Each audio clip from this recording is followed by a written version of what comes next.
During his speech at the UN, U.S. President Donald Trump did not mention the crisis in Myanmar, where more than 400,000 Rohingya Muslims have fled to Bangladesh to escape the violence in Rakhine State.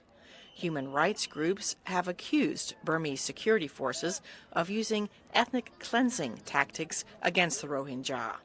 UN Secretary General Antonio Guterres said the international community is shocked by the dramatic escalation of violence. He called on Myanmar's government to step in and settle things peacefully. But let me emphasize again, the authorities in Myanmar must end the military operations, allow unhindered humanitarian access, and recognize the right of refugees to return in safety and dignity.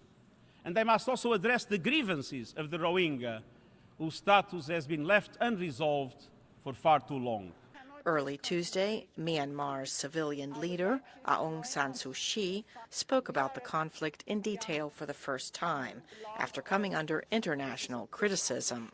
We want to find out why this exodus is happening. We would like to talk to those who have fled as well as to those who have stayed. I think it is very little known that the great majority of Muslims in the Rakhine State have not joined the exodus. More than 50% of the villages of Muslims are intact. They are as they were before the attacks took place. Hundreds of Yangon residents demonstrated their support for their leader.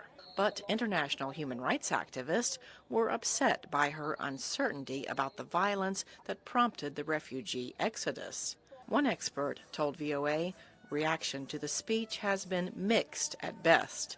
The unhappiness with her speech has a lot to do with unrealistic expectations of what this woman can achieve, who is the civilian leader of the government.